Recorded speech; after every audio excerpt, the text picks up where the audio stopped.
चे नेते आदरणीय रामदासभाई कदम तसेच आदरणीय योगेशदादा कदम यांच्या आदेशानुसार आम्ही आपल्यासमोर आज दोन विषय घेऊन आलेलो आहोत। एक विषय आमचा खाडीपट्ट्याचा आहे।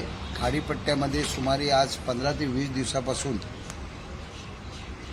आमचा वारंवार वीज पुरवठा खंडित होत आहे। वारंवार तक्रार करूनही सुद्धा कुठलाही अधिकारी ह्यावर लक्ष देत नसल्यामुळे आज आम्ही कार्यकारी अभियंता यांना भेटून एक निवेदन दिले आहे की खाडीपट्ट्यामध्ये ज्या प्रकारे वीज पुरवठा खंडित होत आहे आणि आपल्या कार्यालयाचं यावर लक्ष नाही आहे, त्याच्याकरिता जर 15 तारखेपर्यंत आपण वीज पुरवठा सुरळीत केला नाही तर आपल्या कार्यालयासमोर आम्ही उपोषणाला बसू असा निवेदन आम्ही देऊन आलेलो आहोत।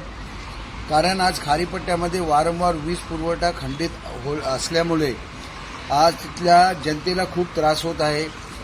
कुठलीही वस्तू खान पदार्थ वगैरे कुठली फ्रीजमध्ये ठेवू शकत नाही। 6-7 तास जर लोड शेडिंग झाली तिथं तर सर्व वस्तू ही खराब होऊन जात आहे। कुठलाही शेतकरी आपला पंप चालू शकत नाही का, कारण पंप चालवायला वीजच नाही। आज शेतकऱ्याचा जो मोठ्या प्रमाणात नुकसान होत आहे त्याचा जबाबदार कोण? तसेच आज सुट्टी असल्यामुळे, मेची सुट्टी असल्यामुळे वारंवार आपले चाकरमनी मुंबईतून पुण्यातून सुट्टीवर गावी आलेले आहेत आणि वीज पुरवठा खंडित होत असल्यामुळे आज त्यांना किती त्रास होत आहे ह्याची जाणीव ह्या अधिकाऱ्याला नाही।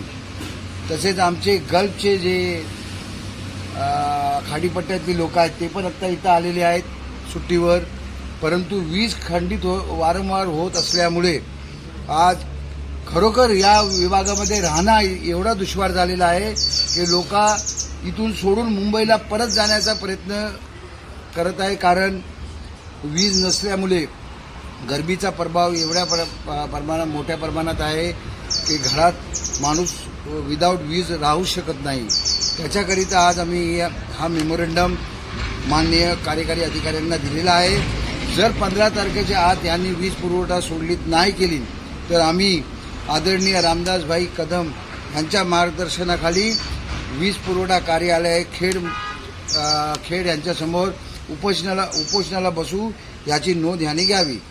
तसेच दुसरा विषय आमचा, आज आम्ही आदरणीय तहसीलदार साहेबांना एक निवेदन दिलं आहे।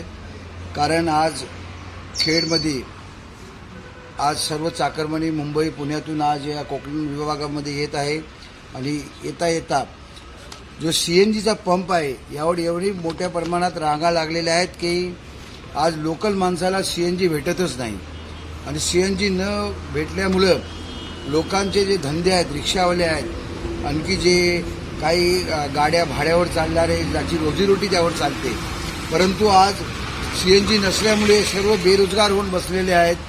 ह्याच्याकरिता आम्ही एक निवेदन दिलेलं आहे की एक काउंटर हे लोकल लोकांसाठी आपण ठेवावे आणि लोकल लोकांना यातून आपण CNG पुरवठा करावा ही विनंती तहसीलदार साहेबाला केलेली आहे। नाहीतर इथं CNGचे पंप तरी वाढवा, काहीतरी उपाय करा। नाहीतर आज खेडमध्ये ज्या प्रकारे CNGचा तुटवडा पडलेला आहे त्याच्याकरिता आम्हाला काय पुढची कारवाई करायची असेल करायला लागेल तर आम्ही त्याच्यासाठी तयार आहोत। आदरणीय रामदासभाई कदम, आदरणीय योगेशदादा कदम यांच्याजवळ सुद्धा आम्ही आज विनंती करणार आहोत की एक काउंटर आमच्या खेडच्या लोकल लोकांसाठी CNGचा द्यावा, नाहीतर कम से कम आणखी CNGचे पंप तरी वाढवावे ही निवेदन आम्ही दिलेलं आहे। आणि आम्हाला अशी आशा आहे की आमची मागणी हे अधिकारी तुरंत पूर्ण करतील आणि आमच्या खेडवाशाला यापासून राहत मिळेल।